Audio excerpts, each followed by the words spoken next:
Muy bien, vamos a estar hablando para proseguir con la enseñanza de este mes nos habla de la palabra de Dios, ¿no es cierto? En 2 Timoteo 3:16, vamos a recordar el pasaje, donde nos reseña sobre lo que la palabra de Dios hace hacia la madurez del creyente. Vamos rápidamente.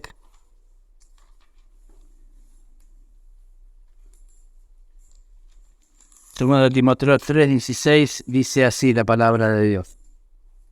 Dice: toda la escritura es inspirada por Dios y útil para enseñar, para redarguir, para corregir, para instruir en justicia. Allí la tercera actitud que tiene de Dios a través de la palabra de Dios hacia nosotros es la de corregir, y es justamente que la palabra de Dios es útil. ¿Qué significa útil? Útil significa aquello que no es vano, aquello que filosóficamente tiene un sentido práctico. La vida muchas veces nos enseña la palabra de Dios que al contrario de lo que sucede con el sentido definido que tiene el hombre,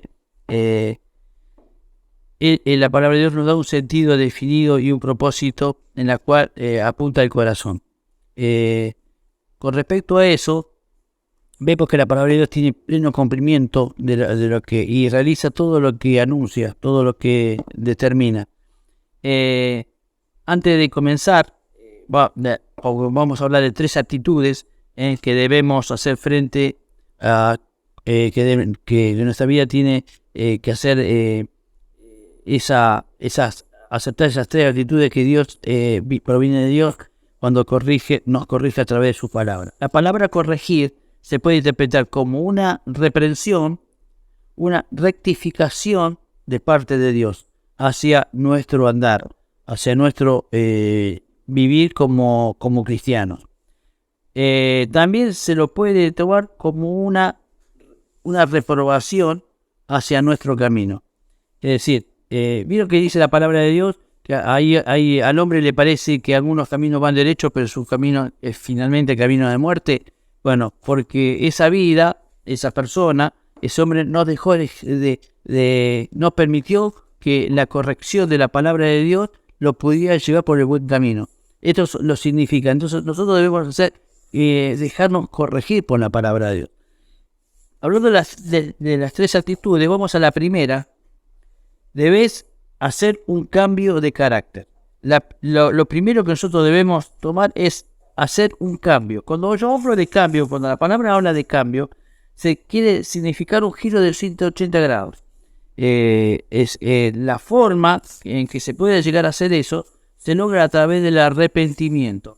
Arrepentimiento significa un cambio de mente, un cambio de sentido de mi andar. Si yo andaba en una dirección en ese sentido, si yo me arrepiento delante de la presencia de Dios, hago un giro de 180 grados y voy para el otro lado. Porque eso es lo que produce la palabra de Dios. Nosotros debemos comprender que nosotros debemos tener autoexamen en nuestras actitudes para proseguir con lo que se sigue. Cuando uno habla de un cambio de carácter, la Biblia nos habla de un arrepentimiento. Debe ser genuino, debe ser sincero ese arrepentimiento, ¿no? Y el mayor ejemplo de lo que estoy hablando lo vamos a encontrar en Job, ¿no es cierto? Al mirar y observar su vida, podríamos afirmar que la humanidad lo diría de él como el gran premio Nobel de la integridad. Si hubo un hombre que merecía el premio Nobel de la integridad, ese era Job. Era Job.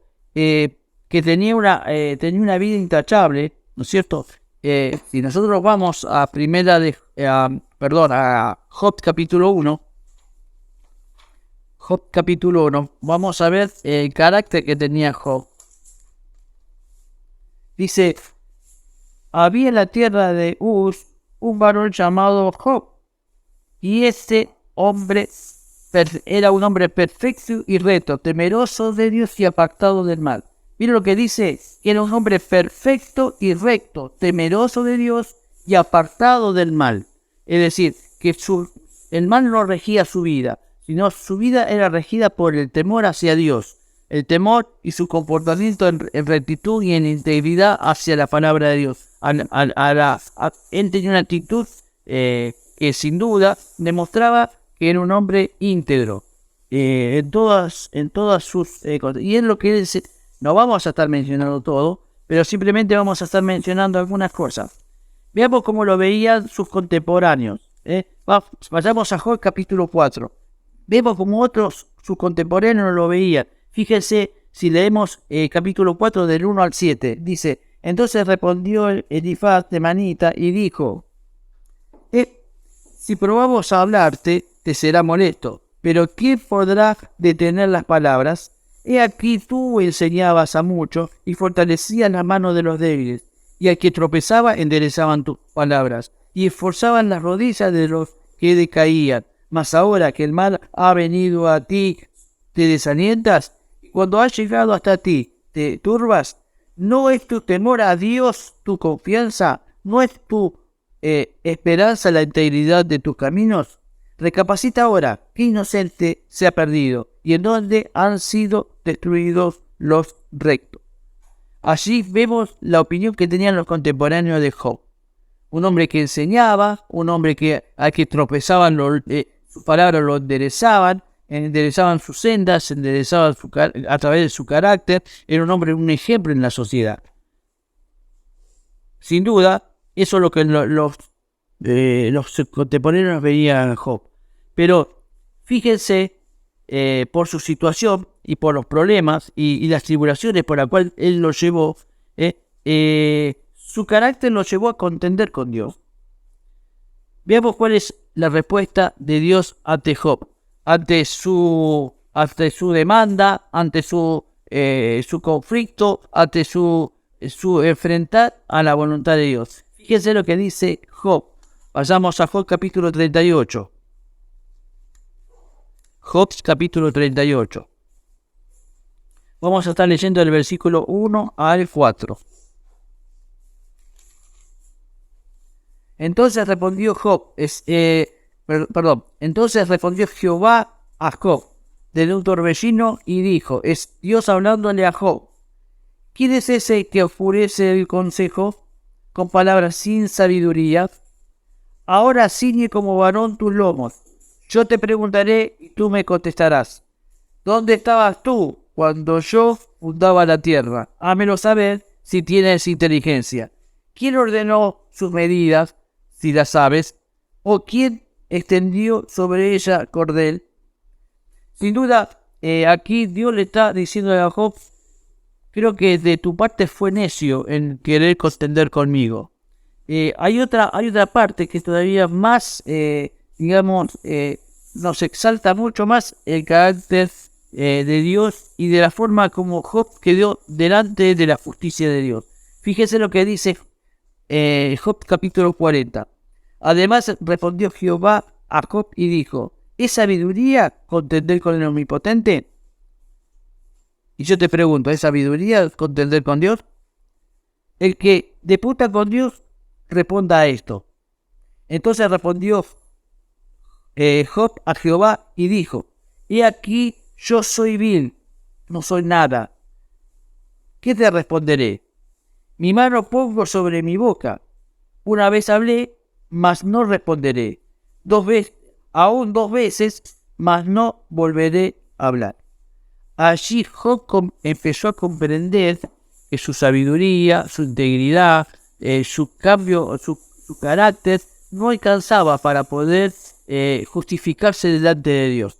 Fíjense un poquitito más abajo, como Job, vamos a la palabra, donde aparece esta palabra. Vayamos a Job capítulo 42, donde aparece la palabra arrepentirse.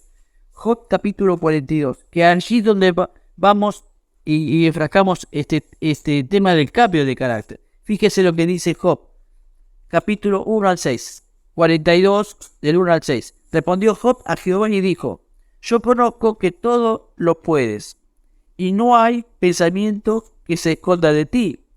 ¿Quién es el que oscurece el consejo sin entendimiento? Por lo tanto, yo hablaba lo que no entendía, Es decir, hablaba neciamente. No comprendía todo tu propósito. Cosas demasiado maravillosas para mí, que yo no comprendía. Oye, te ruego y hablaré. Te preguntaré y tú me enseñarás. De oídas te había oído, mas mis ojos te ven. Por lo tanto, dice acá, me aborrezco y me arrepiento en polvo y ceniza. Ahí aparece la palabra. Job le está diciendo a Dios, me arrepiento. Cuando él toma la actitud de arrepentirse, digo, quiero hacer un cambio de mente. Quiero hacer un cambio de sabiduría, un cambio de entendimiento, de entender de que Dios tiene la capacidad de poder, y nosotros, ninguno de nosotros estamos en condición, no tuvo en condición Job, menos nosotros, de poder contender con Dios. No es sabio contender con Dios. Por eso es necesario, por eso hablaba que es prioridad que tengamos nosotros en nuestra vida un cambio de mente, un arrepentimiento continuo para que la sabiduría de Dios llegue a nuestra vida. El punto número 2 dice, debes aceptar la corrección de Dios. Lo primero te dice un cambio de mente, un cambio de carácter, perdón, y lo segundo debes aceptar la corrección de Dios. Dice la palabra que la disciplina y la corrección no es agradable, no es fuente de gozo y quizás provoque en nosotros tristeza o una vez ejecutada esa disciplina de Dios, esa corrección de Dios produce un fruto apacible de justicia. ¿En dónde dice esto? Vayamos a Hebreos capítulo 12. Hebreos 12. Allí que encontramos en la palabra de Dios reflejado cómo es la corrección de Dios, cómo es la disciplina de Dios. Hebreos 12, del versículo 10.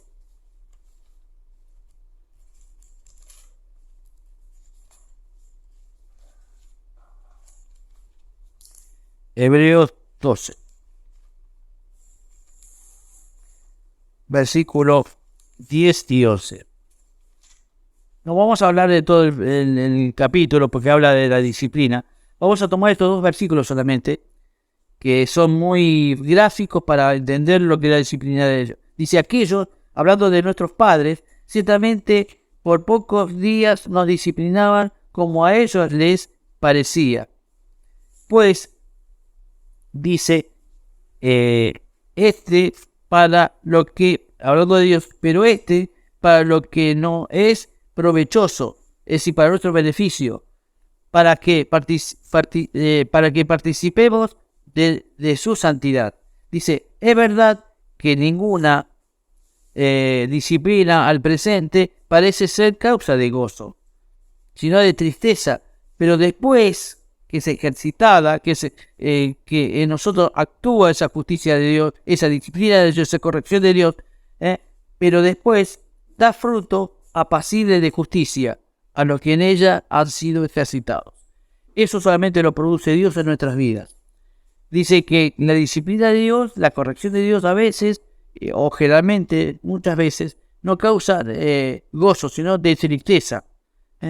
Y a veces de tristeza y muchas veces en nosotros produce ese disgusto espiritual. Pero bueno, eso sabemos que a la larga produce un fruto apacible de justicia. Ahora vamos de vuelta a Job, capítulo 5, 17, con respecto ahí habla con respecto a la justicia de Dios. Job, capítulo 5,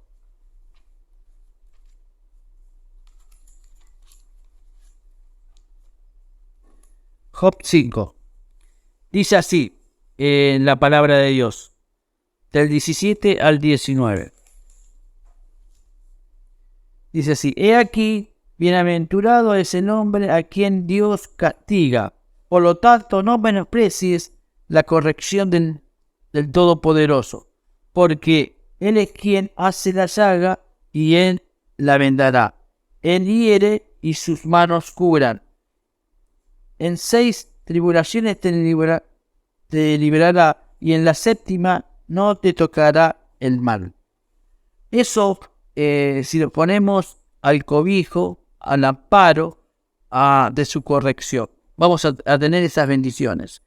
Sabemos que Él crea las dificultades, y ahí en Isaías también lo dice eso. Él crea las dificultades, Él crea las adversidades, pero también nos muestra debido a qué, con qué es ese propósito.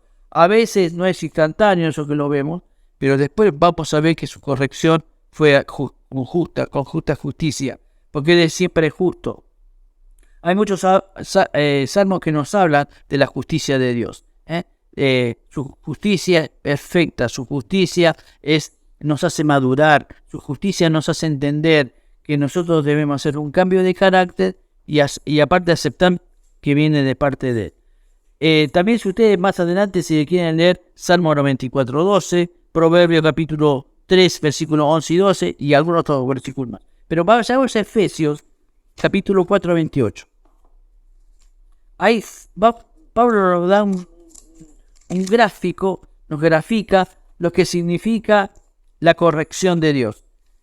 Allí en Efesios capítulo 4 dice muy simplemente, 4:28, dice así la palabra de Dios. Fíjese, el que hurtaba, ¿no es cierto?, el que robaba, no hurte más, no robe más, sino trabaje haciendo con sus manos lo que es bueno, para que tenga que compartir con el que padece necesidad. Allí se produce la corrección de parte de Dios. Si el que hurte, no hurte más. El que robe, no robe más. El que tenga problemas de problemas de autoridad, es desobediente, bueno, no sea más desobediente. Cambia tu carácter. La palabra de Dios nos corrige para que nosotros seamos esas personas que somos obedientes. Allí aparece el problema, no hurte más, el que hurte no hurte más, sino que trabaje. Ahí está la corrección. Dios nos muestra otro camino. Si vas de robar, no lo hagas más. Dedícate a trabajar para que vos puedas compartir con aquel que padece necesidad. Vieron que hay un cambio. La corrección permite un cambio. Él reprueba primero lo que la falta, la debilidad que teníamos, ¿no es cierto?, con el hurto, pero él fija, no, pero hace esto a partir de ahora. Debes corregir tu camino. Si andabas antes torcido, haciendo cosas indebidas, bueno, ahora dice, yo te corrijo, seguí por este camino. Por eso dice que trabajemos. ¿Cómo contrarrestamos las cosas que habíamos hecho mal? Bueno, trabajar es una cosa buena, una cosa hecha por Dios, y si uno tiene trabajo debe ser una gran bendición para nuestras vidas. Sabemos que muchas veces nosotros entendemos como un trabajo que es una obligación. No, es una bendición. Saber trabajar y permitir que con ese trabajo nuestro podamos contribuir a la obra de Dios es una gran bendición. Entonces, Dios hace la reprensión y enseguida Él nos conduce a través de la corrección, a través de la advertencia, nos conduce al buen camino. Lo tercero, debes hacer lo que es correcto. Cuando uno realiza o actúa de forma correcta, eso te hace una persona confiable. La persona que realmente hace esto, que hace lo que es correcto, te constituye a vos una persona confiable. Hablar la verdad, hablar lo que es correcto, hablar lo que es verdadero, te hace una persona correcta, te hace una persona que quiere hacer y resulta para los demás confiable. A veces eso a los demás les cuesta mucho, te pueden tildar de fariseo, de legalista, te pueden tildar de diferentes formas. Con Fernando no puedes hablar porque Fernando viene y te da y te dice, Fernando te va a decir la verdad. Porque la palabra de Dios me enseña que yo debo decir la verdad. Hablar verdad entre nosotros. Ahora vamos a ver un versículo que habla exclusivamente de eso. Pero Fernando te va a ayudar y seguro, tengo muchos defectos, pero el problema de enseñar, el problema de poder llevar a enseñar la verdad, es lo que yo debo hacer correcto ante los ojos de Dios. Aunque a los demás consideren que no es lo correcto, o que los demás no lo consideren así, la Biblia me enseña a mí, me autoriza a mí que hablar la verdad con misericordia, con amor, pero hablar la verdad es lo que Dios lleva a lo mejor. Fíjense, vayamos como nos enseña la palabra a proceder con rectitud, ¿no es cierto? Y que debe ser baluarte en tu vida. Efesios capítulo 4 de vuelta, vamos a estar diciendo en el versículo 24, dice, vestidos del nuevo hombre, creado según Dios, esa nueva persona, esa nueva naturaleza, en la justicia. ¿En qué debemos vestirnos? ¿Qué debemos hacer? En la justicia y en la santidad de la verdad. Allí aparece la actitud de ser verdadero. Para lo cual, desechando la mentira, sacando de nuestra vida la mentira, expulsando la mentira de nuestra vida, hablad verdad, dice cada uno, con su prójimo, porque somos miembros los unos de los otros. Sin duda esto es lo que la palabra de Dios y Pablo nos enseña aquí en Efesios, que debemos hablar la verdad. Aunque muchas veces no seamos comprendidos como quisiéramos por los demás. Pero la Biblia nosotros nos enseña que nuestra responsabilidad es hablar siempre la verdad. No importa quién tengamos por delante. Hay muchos ejemplos en la palabra de Dios de hombres que dijeron la verdad, no importa quién tenía por delante. Por ejemplo, Natán, cuando le dijo a David, allí se acuerdan, cuando David expuso su situación, porque David estaba autoengañado de que no lo había visto Dios, como lo había hecho en secreto, pensaba que Dios no lo había visto. Él, al hacer de esa forma el pecado que cometió, haber matado a Urías, para esconder la relación que había tenido con su esposa, con su mujer, pensó que Dios no lo sabría. Y apareció Natán. Te vayan, segunda de Samuel, capítulo 15, y ahí sí van a ver toda la historia. Pero Natán le dice, ese hombre eres tú, cuando le mencionó que había un hombre rico que había arrebatado una corderita, que tenía solamente esa corderita, y David, todo justiciero, todo un hombre que actualmente ejerció un verdadero juicio de sabiduría, dice, bueno, ese hombre es digno de muerte. Bueno, dijo Natán, ese hombre eres tú. Qué tremenda franqueza la de Natán. Qué tremenda verdad lo que le dijo. No importa que era amigo de David, no importa que era un profeta, y que David era el rey. Y supuestamente el rey podía hacer lo que quería. El rey oriental allí podía hacer lo que le viniera en gana, como se dice ahora. Pero sin embargo Natán le marcó los puntos, ¿no es cierto? Y fue un hombre verdadero. Le dijo lo que le decía a David, lo que tenía que decirle a David. Y así muchos hombres de Dios, muchos profetas de Dios. Otro de esas personas fue Juan el Bautista, que siempre mencionó la verdad. Ante quien fuera, ante que si tuviera un Herodes, si tuviera un soldado, si tuviera un fariseo, él siempre habló la verdad, lo que correspondía, lo que era correcto hablar. Bueno, hay muchos ejemplos. Pero bueno, vamos a encontrar como última una invitación a invitarlo a Pablo, ¿no es cierto? Pablo dice en Filipenses, el siguiente, digamos, epístola, capítulo 4, vamos a ver lo que nos refleja la palabra de Dios. Y dice así, y la paz de Dios, que sobrepasa todo entendimiento, guardará vuestros corazones y vuestros pensamientos en Cristo Jesús. Cuando uno habla la verdad, no importa lo que nosotros pensemos, le habrá parecido bien, le habrá parecido mal. Dice Dios que Dios nos inunda con su paz. ¿Vieron lo que dice acá? Que sobrepasa todo entendimiento, toda comprensión de nuestra parte. Bueno, allí la paz de Dios inunda todo nuestro corazón. Pero si hablamos la verdad, vamos a estar al resguardo de Dios. Y el versículo 8 dice, por lo demás, hermanos, todo lo que es verdadero, todo lo que es honesto, todo lo que es justo, todo lo puro, todo lo amable, dice, y fíjese, todo lo que es de buen nombre, si hay virtud alguna en nuestras actitudes, si hay algo digno de alabanza, en esto pensad. ¿Qué debemos pensar? ¿Cómo debo actuar? en todo lo que es honesto, todo lo que es verdadero. Y lo que el verdadero aparece en primera como una virtud en primera posición. Entonces todo lo verdadero, todo lo que no es honesto, si somos verdaderos vamos a ser honestos, todo lo justo vamos a ser justos, porque estamos hablando de lo que Dios manda, que digamos todo lo puro, todo lo amable, la verdad con misericordia, la verdad con amor, pero la verdad al fin, no pierden su esencia.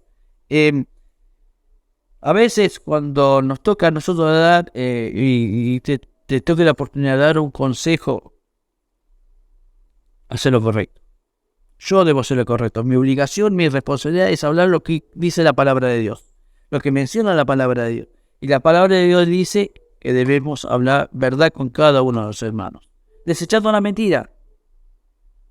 No importa si a esa persona le cueste la verdad. Todos adolecemos ese problema, que no nos gusta que nos digan la verdad. La verdad franca, la verdad justa, la verdad que impacta en nuestro corazón. Vamos a concluir entonces diciendo, debes cambiar tu carácter, debes hacer un cambio, un arrepentimiento, bien como hizo Job. Job era una persona temerosa de Dios, pero tuvo que hacer un cambio de carácter. Y eso Dios nos invita a hacerlo, para que podamos comprender y deber aceptar la corrección de Dios. Si nosotros hacemos ese cambio de carácter, vamos a aceptar la corrección de Dios. Y después vamos a hacer, como última opción, en nuestras actitudes, debemos hacer lo que es correcto, lo que Dios nos manda hacer, que es verdadero. Así que, hermanos, que esto sirva para que nosotros podamos hacer, usted, yo, un cambio en nuestra mente, y que nosotros podamos hacer ese cambio necesario de carácter y cambiar nuestras sendas. Si ibas por un lado y estabas equivocado, debes aprender. La palabra de Dios nos corrige para que hagamos lo que es correcto, lo que es sabio, lo que es honesto. Bueno, hermanos, que Dios los bendiga y desea de bendición.